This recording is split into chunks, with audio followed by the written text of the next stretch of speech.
Alors, Admical est une association reconnue d'utilité publique qui a été créée il y a maintenant un peu plus de 40 ans par un monsieur qui était très connu à l'époque, qui s'appelait Jacques Rigaud, qui était un haut fonctionnaire du ministère de la Culture. C'est le père du musée d'Orsay. Il a ensuite eu une carrière dans les médias, puisqu'il a été patron de RTL pendant plus de 20 ans.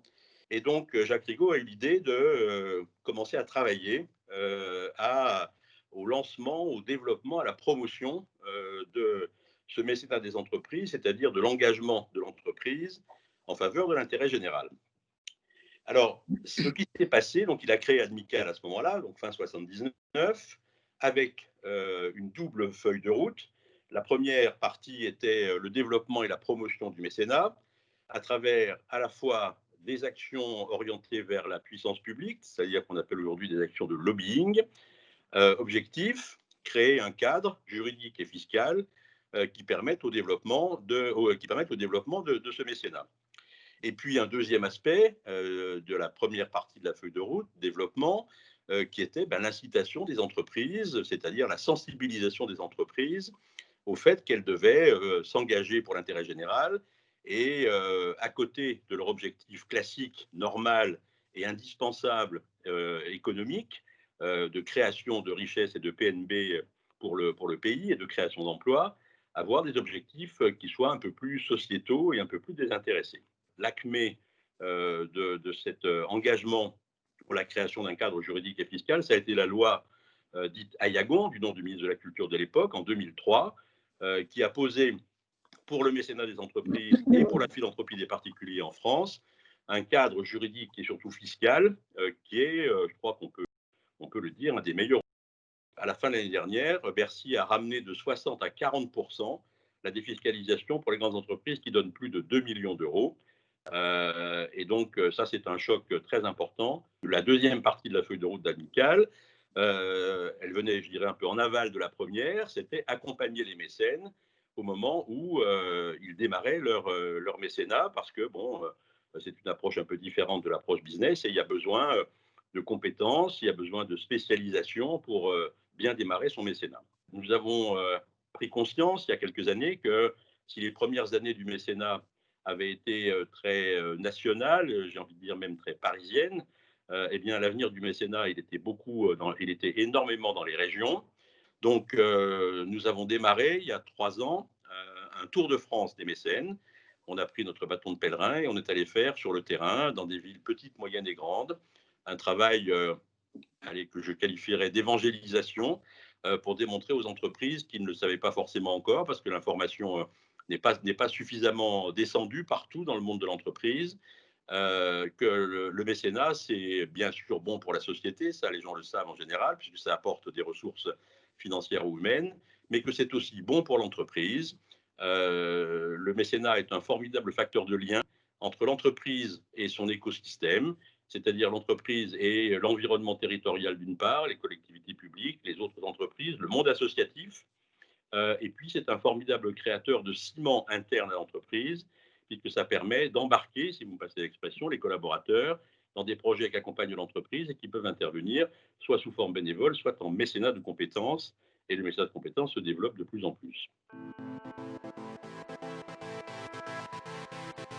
On a eu une manifestation, je dirais, qui est formidable, hein, mais qui est classique face à un grand drame humain ou humanitaire. Enfin bon, là, c'était un drame humain. Et donc, ça s'est manifesté de façon qui est parfaitement caractérisée. Et donc, ça, c'est très bien que ça ait marché comme ça.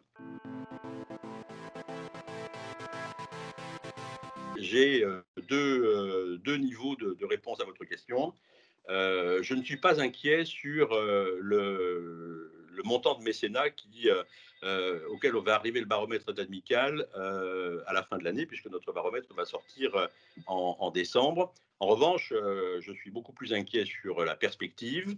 D'abord parce qu'au fur et à mesure que la crise se prolonge, eh bien, le phénomène émotionnel, si on peut dire, va progressivement s'étioler. Je ne dis pas qu'il va disparaître, puisque beaucoup d'entreprises ont dit qu'elles avaient l'intention de prolonger leur effort, mais enfin, il va quand même s'étioler.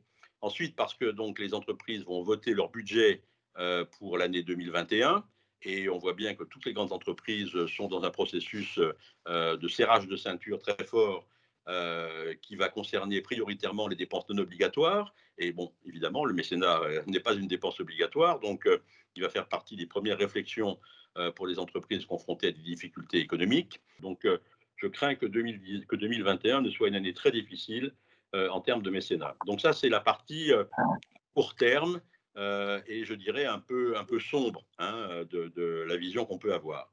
Mais l'autre côté du miroir, il y a plus de lumière parce qu'effectivement, je pense qu'on est dans un phénomène de fond sur le rôle de l'entreprise dans la cité, au sens grec du terme. Je pense qu'aujourd'hui, les entreprises de toutes dimensions, je dis bien de toutes dimensions, ça j'en ai pris conscience à travers à la fois notre connaissance un peu ancestrale des grandes entreprises et nos pérégrinations régionales ces dernières années, que les entreprises sont aujourd'hui dans l'idée de s'engager bien davantage dans des projets de société, de participer à la construction d'un vivre ensemble, d'un intérêt général qui soit un peu différent. Et de ce point de vue-là, je pense que c'est une véritable rupture par rapport à ce qui existait auparavant. Elle est suscitée à la fois par bon, le constat des dirigeants hein, de la situation que je viens de citer, mais aussi par la pression des collaborateurs et notamment de la jeune génération de collaborateurs. Évolution du mécénat vers la recherche de plus d'impact dans un premier temps, évolution du mécénat vers une approche plus collective, parce que tout le monde a pris conscience que quels que soient les moyens qu'on peut mettre en termes de mécénat, même pour les grandes qui mettent beaucoup, eh bien, si on se met à plusieurs pour un projet de société, on peut aller plus vite et on peut aller plus loin. Et si dans ce projet, on peut embarquer également d'autres parties prenantes, et notamment les collectivités publiques, eh bien, ça permet d'être forcément en phase avec ce qui est souhaitable pour la société. Donc, je pense que les entreprises, à travers ces différentes réflexions sur l'impact, sur le collectif, sur le rôle de l'entreprise dans la cité que j'évoquais tout à l'heure, eh bien, sont en train véritablement de changer leur approche. Et quand on voit de très grands groupes hein, comme Total, comme BNP Paribas, comme Orange, etc., créer des directions de l'engagement confiées à un membre du comité exécutif de ces grands groupes et qui a vocation à encadrer tout ce qui touche peu ou prou dans la relation de l'entreprise à la société et à l'intérêt général, c'est-à-dire le mécénat, c'est-à-dire la RSE, c'est-à-dire le développement durable, etc. Bon, il y a tous ces critères qui sont rassemblés aujourd'hui pour définir une action qui soit à la fois plus durable, ça concerne beaucoup l'environnement, et puis qui soit plus proche des besoins de la société. Le mécénat, j'ai toujours considéré que ce n'était pas pour moi, que je n'étais pas capable de le faire, que je n'avais pas les moyens de le faire. Eh bien non, le mécénat, c'est l'affaire de tous. Je pense que c'est un outil formidable pour l'entreprise, pour participer justement à la vie de la société, à la construction de projets d'intérêt commun, pour le faire avec d'autres, pour créer des liens avec son écosystème, pour créer des liens avec ses collaborateurs. Et donc, si je devais avoir au terme de cette première partie un seul mot final, ça serait clairement engagez-vous.